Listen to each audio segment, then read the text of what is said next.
Este es un podcast de RPP. Mi novela favorita. Una versión sonora de la esencia de las obras literarias, patrimonio de la humanidad, seleccionadas y presentadas por Mario Vargas Llosa.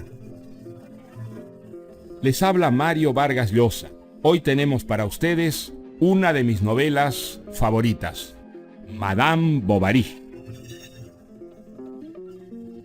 Gustave Flaubert tardó 5 años en escribir Madame Bovary, su primera obra maestra. Antes, había escrito relatos y novelas que lo dejaron con la sensación de que había sido incapaz de alcanzar lo que se proponía. Se dice que, después de leer en voz alta a lo largo de varios días a un grupo de amigos el manuscrito de La Tentación de San Antonio, aquellos le aconsejaron que intentara algo muy distinto. No un gran fresco romántico situado en la antigüedad, sino una historia contemporánea, tomada de las ocurrencias cotidianas de la Normandía de Flaubert. Apartándose del mundo, trabajando muchas horas al día como un galeote de la pluma, sometiendo cada frase a una autocrítica implacable, Flaubert concibió la historia de Emma Rouault, que se casa con el médico Charles Bovary y vive la vida rutinaria del pueblito de Yonville.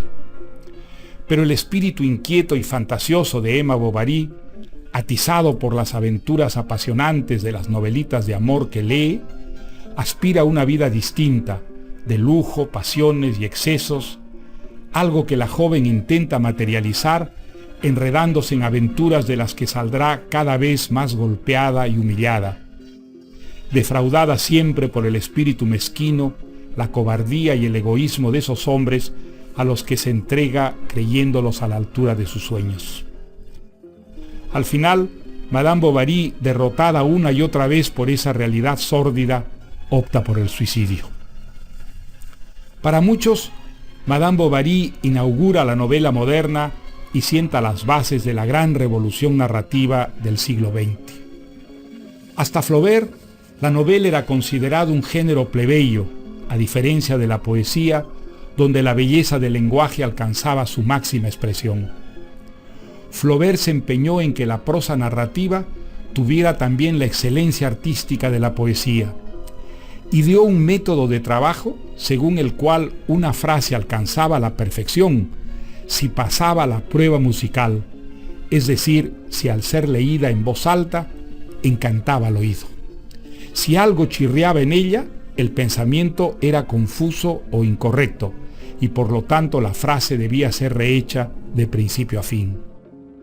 Eso hace que Madame Bovary nos parezca un objeto en el que nada falta y nada sobra, como en una sinfonía de Beethoven, un cuadro de Rembrandt o un poema de Góngora. Yo leí Madame Bovary en el verano de 1959 al llegar a París. Nunca me había ocurrido antes, ni me ha ocurrido después, que un libro absorbiera mi atención de tal manera que me pasara horas de horas prendido de él, olvidándome de comer y de todo, hasta que me rindió la fatiga y caí dormido. Pero al despertar seguí leyendo, devorando esa historia, una de las más conmovedoras y mejor concebidas y escritas de la literatura. Y ahora dejo con ustedes a Madame Bovary. Estamos en Francia. No en París, sino hacia el norte, en Normandía, un pueblecito de tantos. Allí vive la familia Bovary. Después de muchos esfuerzos y gracias a su empeño más que a su talento, el joven Charles Bovary ha cumplido el sueño de su madre recibiendo el título de oficial de sanidad. Charles no es un hombre enérgico y permite que su madre decida a dónde va a ejercer su profesión y con quién se va a casar. Madre, esa mujer es fea, seca como un palo y con tantos granos en la cara. Pero la madre insistió tanto que Charles se mudó de las manos de su madre a las de la viuda Dubuc, quien pasó a ser su nueva ama y señora. Le abría las cartas, le seguía los pasos y se quejaba de los nervios. No soportaba la soledad y celaba a su marido sin ningún motivo. Así estaban las cosas el día en que Charles fue requerido de urgencia en la hacienda de Le Breton. El patrón se había roto una pierna. Buenos días, señor Rouault. Y mientras Charles atendía la pierna del adolorido señor Rouault, no dejó de observar a su hermosa hija, la joven Emma, su porte, su elegancia, la delicadeza de cada uno de sus movimientos y esos ojos suyos que, aunque castaños, parecían negros debido a sus largas pestañas. Lucía un cutis muy pálido como de porcelana y en bello contraste con esos largos cabellos casi azulados. Charles regresó a visitar al enfermo varias veces, pero cuando su esposa se enteró de la existencia de una joven soltera en esa hacienda, le armó tremenda batalla en casa. No, por favor, no.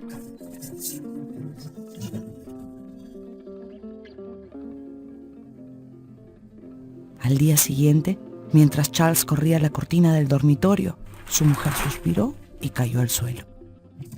Estaba muerta. Qué golpe atroz para Charles. Ese hombre estuvo semanas sumido en un doloroso sueño, porque después de todo, sí la había querido. ¡Buenos días! ¡Mi buen señor Rouault! ¿A qué debo el honor de su visita? Quería darle mis condolencias. Gracias. Y le diré que mi hija Emma piensa en usted y dice que usted la olvida. Vamos, anímese y visítenos, señor Bovary.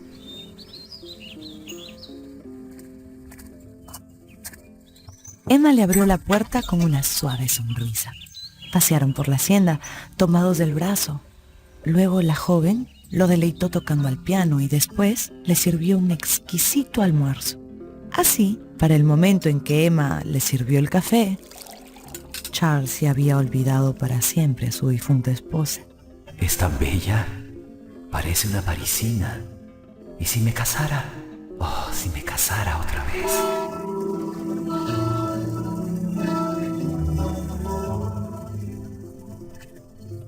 Charles Bovary regresó de la hacienda a su pueblo. Iba de la mano de su nueva esposa, Emma Bovary, Madame Bovary. Él rebosaba de felicidad. Pero Emma... Antes de casarse había creído estar enamorada. Sin embargo... ¿Dónde están las cartas apasionadas? Los caballos reventados yendo en busca de la amada. ¿Dónde están los bosques sombríos en los que amantes sin miedo ninguno se hacen juramentos? ¿Dónde están las lágrimas y las risas y los besos furtivos? ¿Dónde? Yalí, querida Yalí, ¿acaso un hombre no debe conocerlo todo? Iniciar a la mujer en la pasión, en los refinamientos de la vida y de la alcoba. Pero este marido no sabe nada, no enseña nada, no desea nada.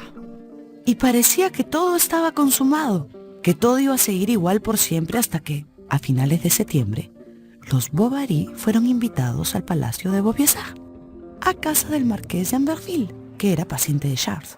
A Madame Bovary tanto lujo le producía palpitaciones. Ella estaba allí, junto a estas gentes que habían vivido en la corte y que se habían acostado en lechos de reinas. A las 3 de la mañana, cuando comenzó el baile, Charles ya estaba dormido. Y uno de los valseadores, a quien familiarmente llamaban Vizconde, al descubrir la belleza de Emma, se le acercó. Madame, ¿me hace el honor de esta pieza? Muchas gracias, monsieur. Pero yo no sé bailar el vals. Solo déjese llevar, querida. Déjese llevar.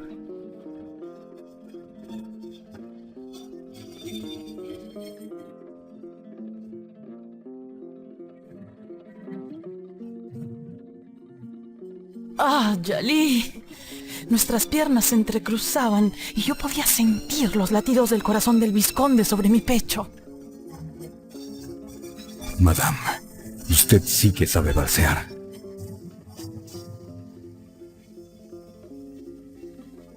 Ese momento en el palacio fue el inicio de las extravagancias de Madame.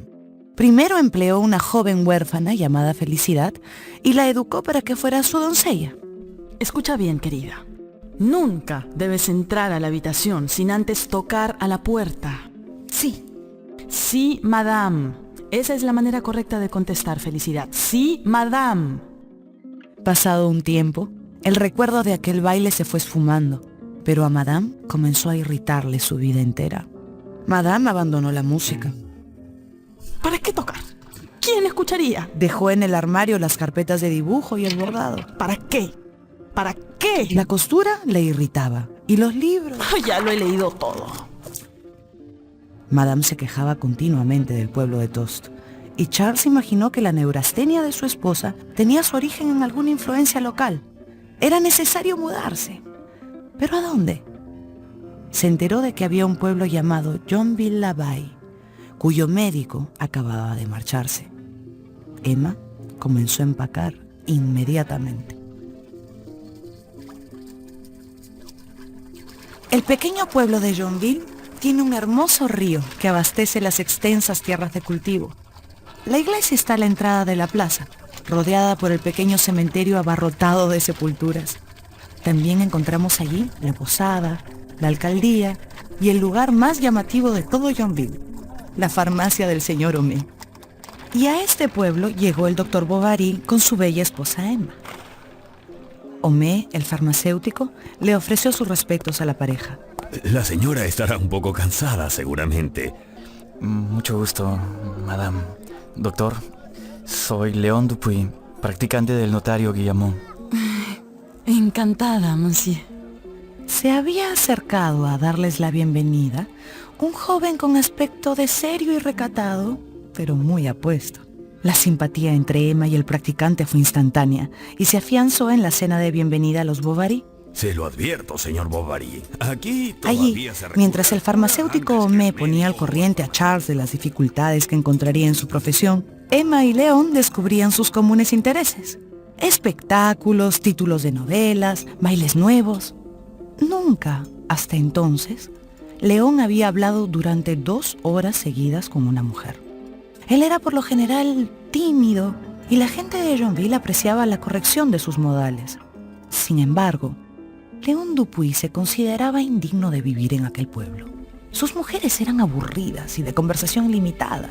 Sus hombres eran toscos, obtusos y de un trato insoportable. Pero sobre este fondo tan vulgar, aparecía ahora la distinguida Emma.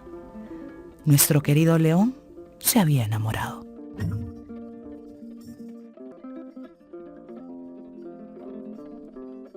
Los Bovary se instalaron en una de las casas más confortables del pueblo de Yonville. Y mientras Charles formaba su clientela, su esposa quedó embarazada. Emma sentía una gran extrañeza ante este nuevo estado, y su único consuelo era la esperanza de parir un varón. Sería la revancha de todas sus frustraciones. Los hombres son libres, Felicidad. Son libres. Pueden decidir y hacer lo que deciden. Pueden recorrer las pasiones y los países. Pero a una mujer siempre se le prohíbe todo. Todo. Menos parir.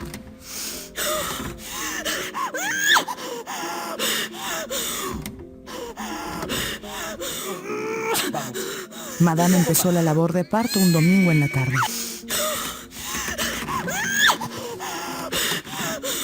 Puja, cielo. Vamos. Un poco más. Ya se ve la cabecita, señora. ¡Es hombre! ¿Dónde está Felicidad? ¡Es hombre!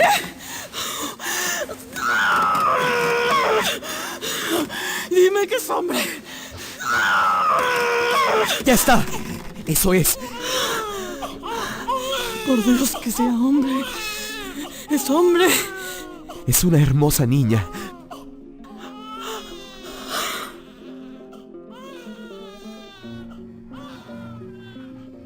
De la impresión, Madame se desmayó. Y solo 6 semanas después sintió deseo de ver a su niñita, a quien había dado a criar a la mujer del carpintero. El señor León la acompañó en este paseo. y a su regreso ya todo el pueblo comentaba que había algo entre ellos dos. Y León daba motivo, porque se lo veía, pues, muy enamorado. Pero él no encontraba la manera de declararle su amor a su amada. Vacilando entre el temor de desagradarle y la vergüenza de ser tan pusilánime, lloraba de desánimo y deseo. Tomaba decisiones enérgicas, escribía cartas que luego rompía, se señalaba fechas para declararse que luego iba retrasando.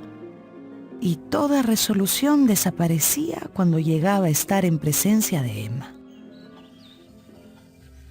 Madame, por su parte, lo encontraba absolutamente encantador. ¿No estará enamorado, Felicidad? Por supuesto. ¿Pero de quién? Pues usted, madame. ¿De quién si no?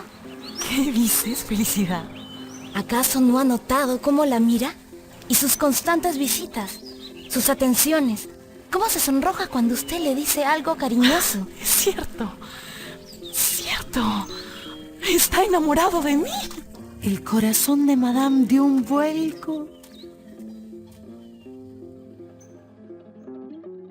Esa misma tarde mandó a llamar al señor Lheureux, dueño de la tienda de novedades. Era hora de renovar el guardarropa. El hábil vendedor ni bien entró a casa de Madame, empezó a quejarse. Me apena mucho no haber merecido hasta ahora su confianza, Madame. Usted solo tiene que pedir y yo me encargo de traerle lo que desee. Ya me pagará. Sin prisa, cuando usted quiera.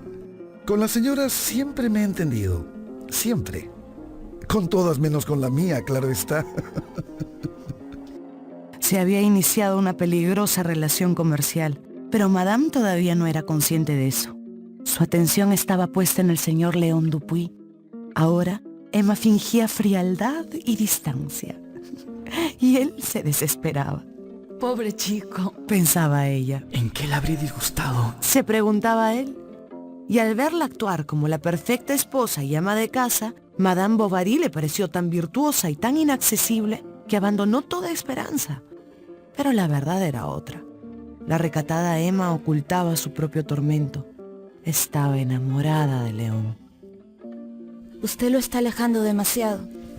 Es que no debo amarlo, Felicidad. No es correcto. No es posible. Si sigue así, tal vez lo pierda para siempre. Felicidad no se equivocaba. León, cansado de amar sin esperanzas, decidió mudarse a París para terminar sus estudios de Derecho. Y llegó el difícil momento de la despedida. Buenos días, Madame Bovary. ¿Y el señor Bovary está en casa? Está de viaje. Madame, yo vengo a despedirme. Lo imaginaba. Y se hizo un largo silencio. Se adelantaron el uno hacia el otro y se tomaron de las manos, concentrando en esas palmas todo su ser. Después de mirarla largo rato sin atreverse a pronunciar una sola palabra, León dio media vuelta y echó a correr.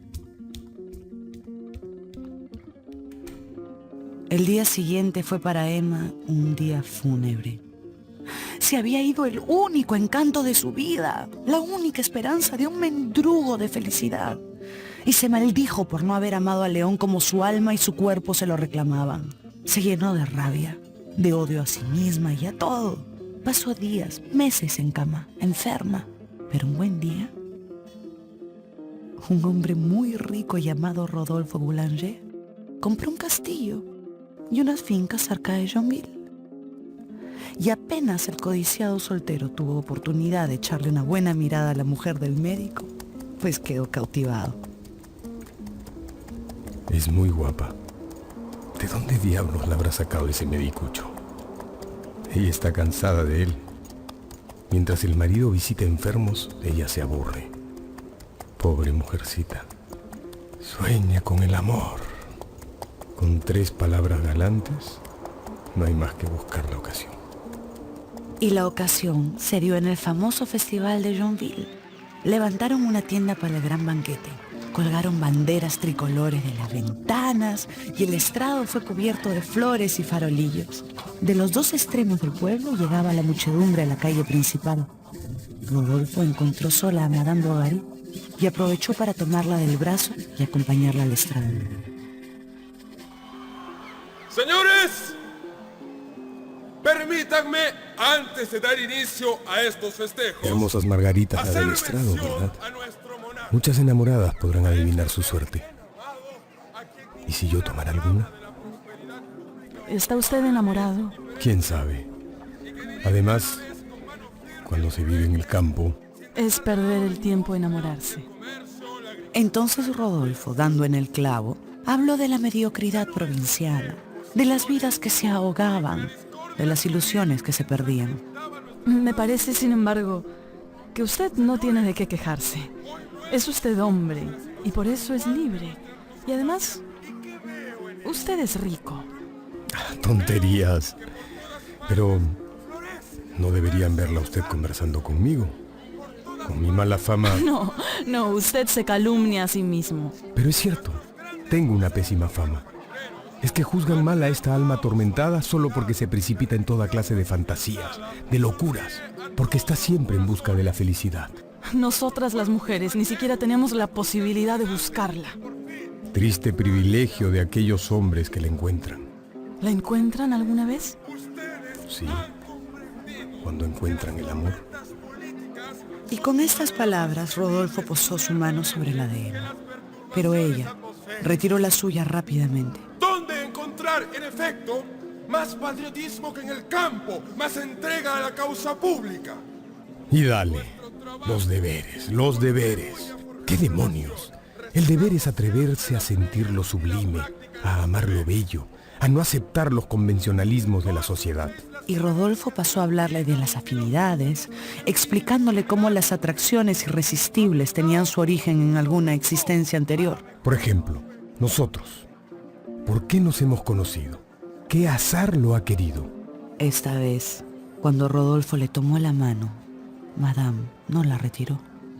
Y pronto sus dedos se entrelazaron, hasta que, terminada la ceremonia, la gente se dispersó. Y Madame tuvo que regresar a la rutina de su vida, trastornada por las palabras de Rodolfo. Pasaron 6 semanas antes de que Rodolfo Boulanger hiciera por fin una visita a Madame Bovary. He tenido preocupaciones, Madame, y he estado enfermo. ¿Grave? Bueno, no, pero la verdad es que no he querido volver a verla. ¿Por qué no? ¿No lo adivina usted?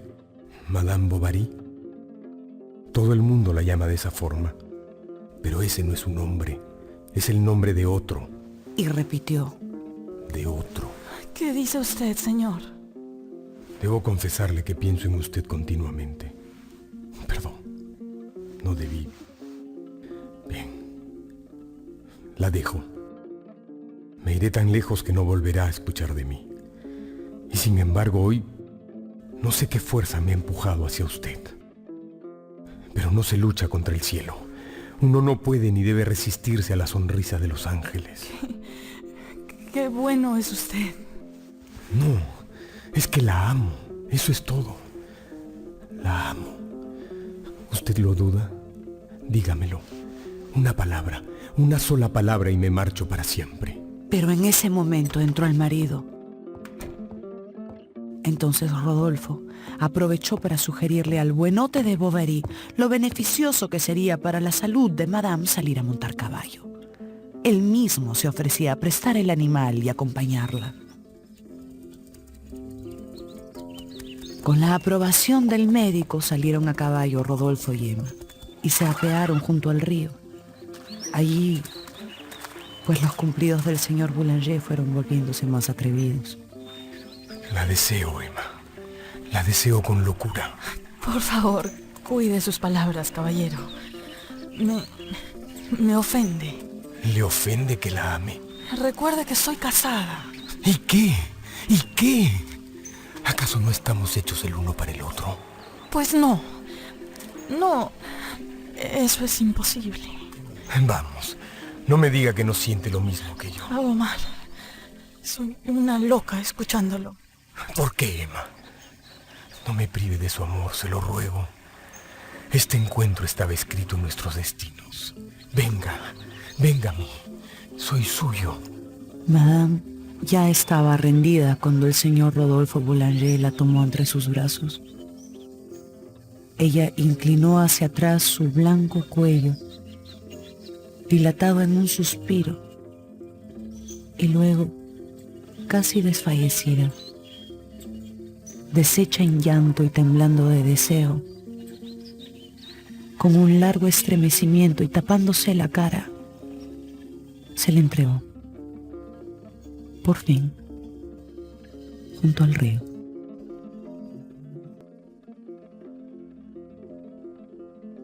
Madame se había entregado a Rodolfo. A partir de ese día se escribieron todas las tardes.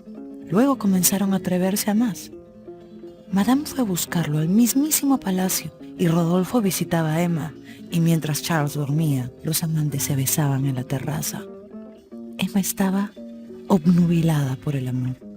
Leray, el comerciante, aprovechaba para venderle mercancías de París sin jamás reclamar dinero, y Emma se entregaba a la compra de regalos para su amante: un látigo, un sello con el emblema Amor Melchor, una bufanda, una cigarrera. Le exigió a Rodolfo intercambiar retratos y mechones de cabello, y le pidió un anillo en señal de alianza eterna. Y poco a poco, Rodolfo empezó a sentir que Madame se estaba poniendo demasiado sentimental. No puedo vivir sin ti. Todo el tiempo me pregunto, ¿dónde estará? ¿Acaso conversando con otras? Es verdad que ninguna te gusta. Basta, por favor, basta. Hay mujeres más bonitas que yo, pero yo sé amarte mejor que todas ellas. Y yo soy tu esclava. Eres bueno, guapo, inteligente. Tú eres mi rey, mi ídolo. No soporto más esa casa, no tolero a ese hombre, no. Sálvame, llévame, ráptame, te lo suplico. Pero, ¿qué dices? No, imposible. Pero piénsalo, cielo. ¿Qué haríamos con tu hija? Pues la llevamos, nos la llevamos. Finalmente Rodolfo aceptó irse con ella, o por lo menos permitió que Madame lo pensara. Emma se puso a preparar todo para la huida, encargando varios artículos de viaje al astuto Leray. Después de algunos aplazamientos solicitados por Rodolfo, señalaron el 4 de septiembre como el día de la fuga. ¡Qué imbécil soy! ¿Cómo he podido hacerle creer que yo...? Pero no importa, nada está consumado. Es que no puedo expatriarme, dejarlo todo, cargar con una niña y las molestias cotidianas, la eterna compañía de la misma mujer, los gastos. No, 1000 veces no, de ninguna manera. Y Rodolfo se encerró en su despacho y empezó a escribir una carta para Madame en la que le hablaba de usted. Ánimo, Emma. Yo no quiero causar la desgracia de su existencia. ¿Conoce usted el abismo al que yo la estaba arrastrando? Donde quiera que estuviésemos tendríamos que soportar la calumnia, el ultraje, la maledicencia. Por eso he resuelto marcharme. ¿A dónde? No lo sé. Es que estoy loco, Emma. Olvídeme. ¿Por qué tuve que conocerla? ¿Es culpa mía? Oh, Dios mío. No. Es culpa de la fatalidad. Pero guarda el recuerdo del desdichado que la ha perdido. Por culpa de la fatalidad. Fatalidad. Esa palabra siempre hace efecto. Pobrecita. Quizás algunas lágrimas sobre el papel. Pero no puedo llorar. No es mi culpa. Sencillamente no puedo. Unas gotas de agua. Eso. Al día siguiente, Emma, apoyada en el vano de la buhardilla, lee y relee la carta. Jadeante, loca, deseando que se abra la tierra, se va acercando a la ventana. No puede ser. ¿Qué es esto? Dios. Dios. Guarda el recuerdo del desdichado que la ha perdido.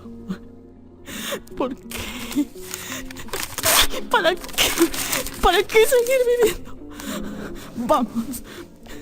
Un salto y termina todo. Madame, Madame, ¿qué hace? Su marido la espera en el comedor, señora. La sopa está servida. La idea de la muerte acaba de escaparse. Y hubo que bajar. Y hubo que sentarse a la mesa. Y hubo que tomarse esa sopa. Pero cuando Emma escuchó a Rodolfo pasar a trote ligero delante de su casa, el esfuerzo por disimular se hizo demasiado fuerte. Emma. Dios mío, Emma. Se ha desmayado. Despierta. Amor mío, despierta.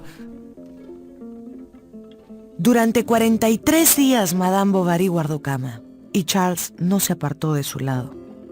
Leray aprovechó la enfermedad de Madame para lograr que Charles le firmara un pagaré a 6 meses y le aceptara un préstamo de 1.000 francos a un interés absurdo. Hacia mediados de octubre, Madame pudo por fin sentarse en la cama apoyada sobre almohadas. Charles se echó a llorar cuando la vio comer su primer trozo de pan con mermelada. Cuando Madame recuperó las fuerzas, el doctor Bovary, empeñado en distraerla, la llevó a la ópera en la vecina ciudad de Rouen. Sentada en el palco, escuchando a la soprano, a Madame se le acumulaban las lágrimas. Sentía que la voz de la cantante era el eco de su alma, atormentada por el desamor. Durante el intermedio, Charles salió por refrescos y regresó con una sorpresa para su esposa.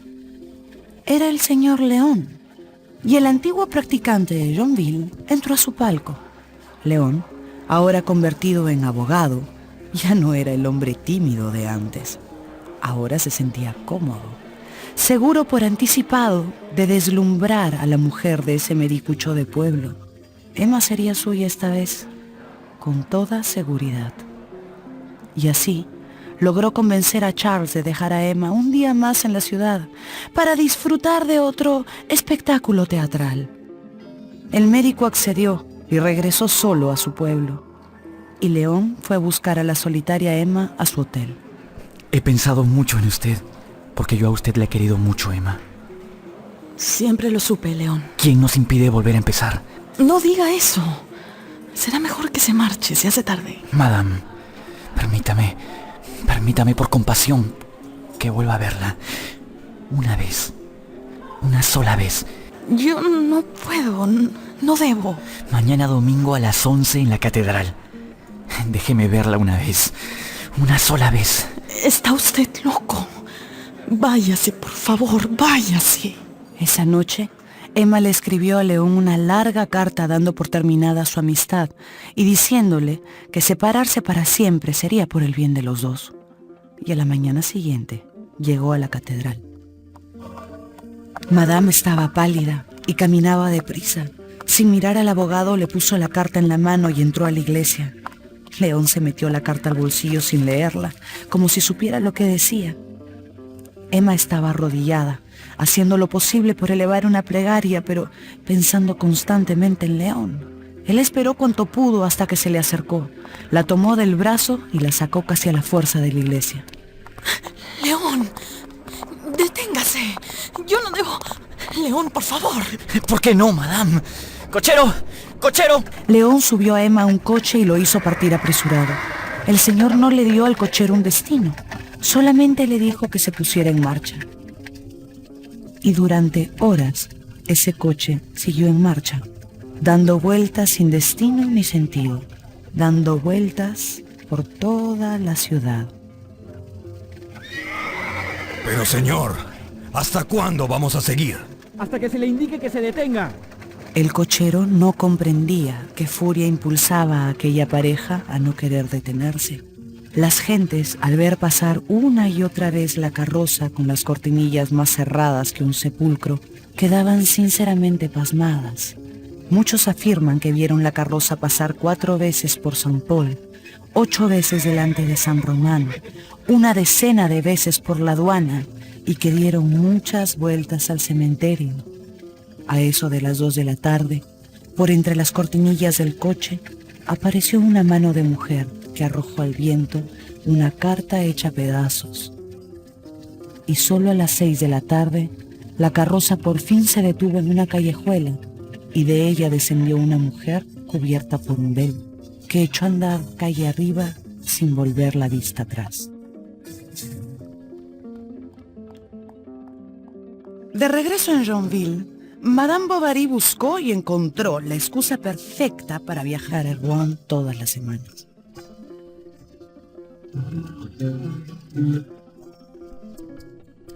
Bravo, querida. Muy bien. No, Charles, me sale todo tan mal. Tengo los dedos entumecidos. Tendría que tomar lecciones. La señorita Lempereur da clases, pero vive en Rouen. ¿Y tú crees que 20 francos por clase es demasiado? Madame pudo visitar a su amante una vez por semana, los jueves. León la esperaba ansioso en un discreto hotelito. Dios mío, qué abrazos, qué besos profundos al encontrarse. Y luego se precipitaban las palabras, las confidencias. Ellos parecían unos eternos recién casados disfrutando de una interminable noche de amor. Pero al sentirla tan experimentada, el abogado tuvo que pensar que él no era el primer amante en la vida de Madame. Y lo que antes tanto le encantaba, ahora comenzó a asustarlo. Y si a eso le sumamos el desgaste natural de toda relación, pues en pocos meses Emma volvió a encontrar en el adulterio todo el aburrimiento que había experimentado en el matrimonio. No soy feliz. Me he dado cuenta. Nunca lo he sido. ¿Por qué dice eso, Madame? ¿Ya no quiere al señor León? Lo quiero, sí, lo quiero. Pero, no sé, a veces siento que los mejores besos no dejan en los labios más que el deseo de una voluptuosidad aún más fuerte. Y que uno nunca queda satisfecho.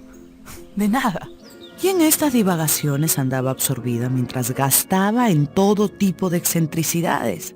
Y los pagarés siempre se vencían. Llegaron los reclamos. Emma vendió sus guantes, algunos sombreros, algunos adornos de la casa y algunas joyas. Con eso pagó algunos pagarés, pero luego se volvió a empeñar.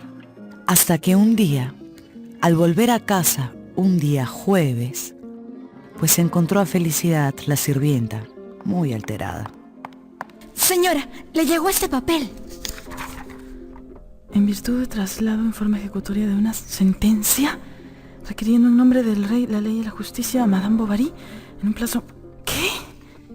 Pagar la suma total de 8.000 francos, el embargo por vía ejecutiva de sus muebles, enseres y efectos. Pues, ¡felicidad! ¡Nos embargan! ¡Nos quitan todo en 24 horas! Nuestra querida Emma, a fuerza de comprar y de no pagar, de firmar pagarés, de renovar esos pagarés que se inflaban tras cada nuevo vencimiento, había terminado firmándole al tal Lheureux un gran capital en papeles. Madame fue a verlo a su casa, en secreto. ¿Pero es que acaso pensaba, Madame, que hasta la consumación de los siglos yo iba a ser su proveedor y su banquero? Por el amor de Dios, tengo que recuperar lo desembolsado. Seamos justos. El tribunal lo ha reconocido. Se lo ruego, señor Lheureux. Unos días más. No, señora. Y déjese de lagrimitas. Señor, se lo suplico. Por lo que más quiera, sea bueno. Mire que yo podría... Y Madame apoyó su linda mano sobre la rodilla del comerciante. ¿Está tratando usted de seducirme, señora? ¡Márchese de mi casa ahora! ¡Fuera de mi vista, Madame! ¡Es usted un miserable! Al día siguiente, apenas Charles salió a atender un paciente, Madame Bovary tomó la carroza a Rouen. El abogado León tenía que ayudarla. Estás loca. Todavía soy apenas un practicante. ¿De dónde voy a sacar tanto dinero? Pensé que me querías. Que estabas dispuesto a todo por amor. Está bien. Lo intentaré. Tengo un buen amigo, Morel. Es hijo de un negociante muy rico, ¿te parece? Sin embargo, si no he llegado a las 3, no me esperes, querida mía. Tengo que irme, perdona. Adiós. León no regresó a las 3. Y para las 5, Emma ya estaba de vuelta en Yonville. Su marido ya debía estar al tanto de la situación. Tal vez ya se habían llevado todos sus muebles, sus ropas, todo. ¡Ah, la vergüenza! ¡La terrible vergüenza! Por la plaza pasarían las carretas llenas de sus muebles y todos podrían reconocer sus faldas, los adornos de su salón. No podía regresar a su casa. Temblaba, estaba pálida, con los ojos repletos de lágrimas. ¿Y ahora qué hacer? ¿A dónde huir? Y de golpe apareció el recuerdo de Rodolfo Boulanger. Él la ayudaría. Solo él puede salvarla, porque él sí la ama. Ay, ¿qué le voy a decir? Ay, ¿por dónde empezaré? Ahora Madame se interna en el bosque. Reconoce el camino. Allí está, en lo alto de la colina, el bellísimo castillo de su amado. Ya en el interior, la memoria no la traiciona. Allí está la amplia escalinata, el corredor larguísimo, las numerosas habitaciones en hilera, y ahí, al final del pasillo, está el gran dormitorio de su antiguo amante. Rodolfo, junto al fuego, toca el piano.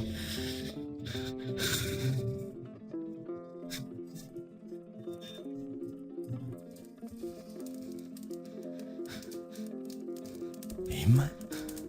¿Es usted? Sí, soy yo. Vaya, qué grata sorpresa. No ha cambiado nada, querida. Sigue encantadora. Tristes encantos, amigo mío, pues usted los ha desdeñado. ¿Por qué no te sientas a mi lado, Ángel? Ven. Emma se sienta en su regazo. Pronto sus labios se confunden en un beso apasionado. Ahora ella lo llena de caricias, mientras todo su cuerpo tiembla de ansiedad, de deseo, de sed. Rodolfo lucha por no enternecerse, por no apasionarse demasiado, pero ¿cómo evitarlo? Es tan bella. Y entonces empieza a desvestirla. Sí. Nosotros vamos a estar juntos otra vez, ¿verdad? Sí. Nos amaremos otra vez. ¡Qué felicidad! Primera vez en tantos años que por fin sonrío.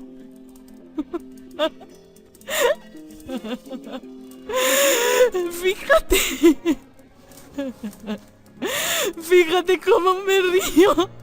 Mira cómo me hace por fin feliz. Pero Madame no ríe, sino llora. Llora sin poder contenerse. Perdóname, Emma. Eres la única que me ha hablado. He sido un imbécil, un malvado. Te quiero. Te querré siempre. No. ¿Por qué lloras? ¿Qué tienes, ángel mío? Dímelo. ¿Qué tienes? ¡Estoy arruinada, Rodolfo! ¡Arruinada! Nos van a embargar hoy mismo. Necesito 8.000 francos. Solo pierdo todo. Mi marido colocó toda su fortuna en casa de un notario y el notario se ha escapado. Y los clientes que no pagan, pero tendremos dinero más adelante. Yo te juro que pagaremos hasta el último centavo. Lo siento, señora. No tengo ese dinero. ¿No tienes? No. ¡No tienes! No lo tengo. ¡No lo tienes! ¡Claro, no lo tienes! Debería haberme ahorrado esta última vergüenza. Nunca me has querido, ¿no es cierto? Eres como los otros. Eres como todos los demás. Que no tienes dinero. Cuando uno está pobre, no adorna con plata su escopeta, ni pone oro en la empuñadura de sus látigos, ni se encarga relojes con incrustaciones de nácar, ni se compra jarrones orientales. A ti nada te falta. Tienes un castillo, granjas, vas de cacería, viajas a París. De la menor de estas boberías se puede sacar dinero, pero no las quiero. Guárdalas. Son tuyas, pero no las tienes. No tienes nada, porque no eres nada. Yo te lo habría dado todo, Rodolfo. Hubiera trabajado con mis manos. Hubiera mendigado por los caminos por conseguirte dinero. Por ver en tus labios una sonrisa. Por recibir una mirada de amor. Por oírte decirme gracias. Lo siento, madame.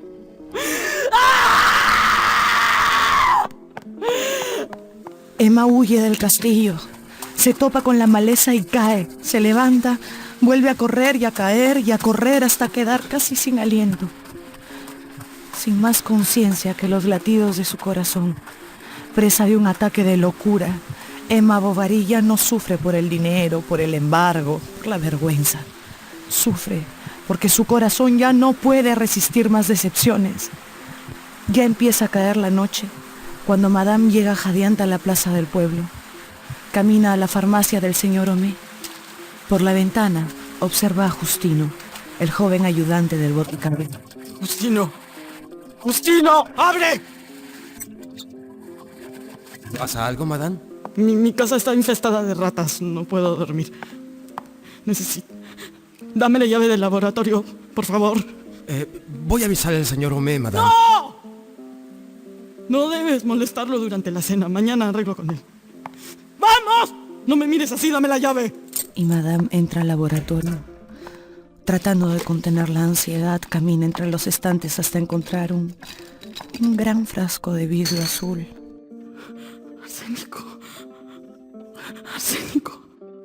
Emma arranca la tapa, mete la mano en el frasco y saca puñados, varios puñados de polvo blanco, y se los va tragando, uno a uno. Dios mío, ¿qué hace? ¡Quieta, madame! ¡Madame, no siga! ¡Calla! Madame. ¡Silencio! Madame. ¡Podrían culpar a tu patrón! Y con una extraña serenidad, con la serenidad del deber cumplido, Madame regresa a casa y se encuentra cara a cara con un desconsolado Charles. Te lo ruego, Charles, no me hagas una sola pregunta. Pero Emma, se han llevado todo. Los muebles, los adornos, tus ropas. El alguacil traía una orden de embargo. Necesito que me expliques... Por favor, déjame. Déjame. Emma sube hasta su habitación sin mirar atrás y recostada en su cama se dispone a morir. Al poco tiempo el arsénico comienza a hacer efecto. A Madame la invade una terrible sed. Luego no puede contener los gritos de dolor y las náuseas.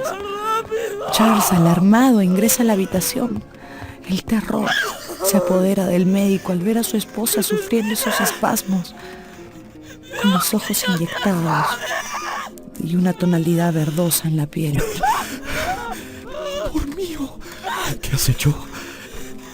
¿Qué has comido? Contesta. Contesta, por Dios, contesta. Arsénico. Es arsénico. ¿Envenenada? ¿Envenenada? ¿No eras feliz? Es culpa mía. Emma, he hecho todo lo que he podido. Todo lo que ha estado en mis manos. Verdad, eres un buen hombre. Pero Charles ya no escucha. Sale corriendo en busca de ayuda.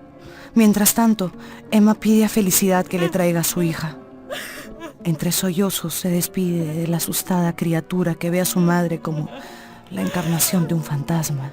El cura del pueblo le da los santos óleos a Madame, que ahora tiene todos los miembros crispados y el cuerpo cubierto de manchas oscuras.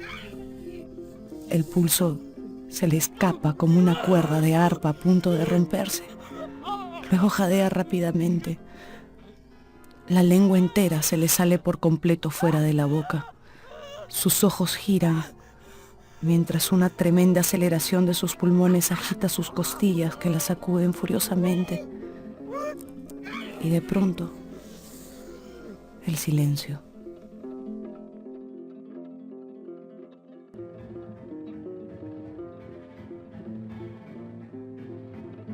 A los pocos meses, Charles Bovary se encuentra en la ruina. Y una noche, mientras busca en todos los rincones de la casa un papel para escribir unas felicitaciones al joven Léon Dupuy por su reciente nombramiento como notario y sus próximas nupcias con una distinguida señorita, pues Charles se encuentra con unas cajas. Están repletas de cartas de amor, recuerdos y hasta un retrato del distinguido Rodolfo Boulanger. Amantes. Fueron amantes.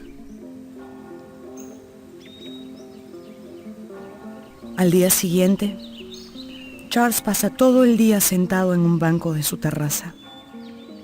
A las 7, su pequeña hija, que no lo ha visto en toda la tarde, va a buscarlo para cenar. Charles tiene la cabeza vuelta hacia la pared, los ojos cerrados, la boca abierta, y sostiene en sus manos un largo mechón de cabello. Son los cabellos negros de Madame Bovary. La niña empuja suavemente a su padre. Piensa que está jugando. Pero Charles Bovary cae al suelo. Ha muerto.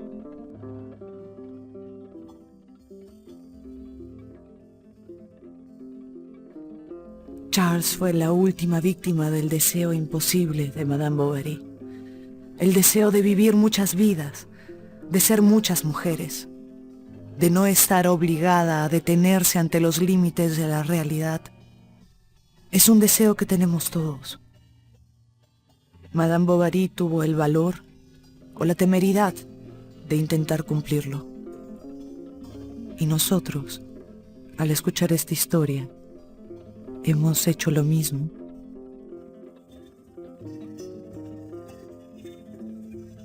Y así termina una más de mis novelas favoritas, Madame Bovary. Agradece su compañía Mario Vargas Llosa.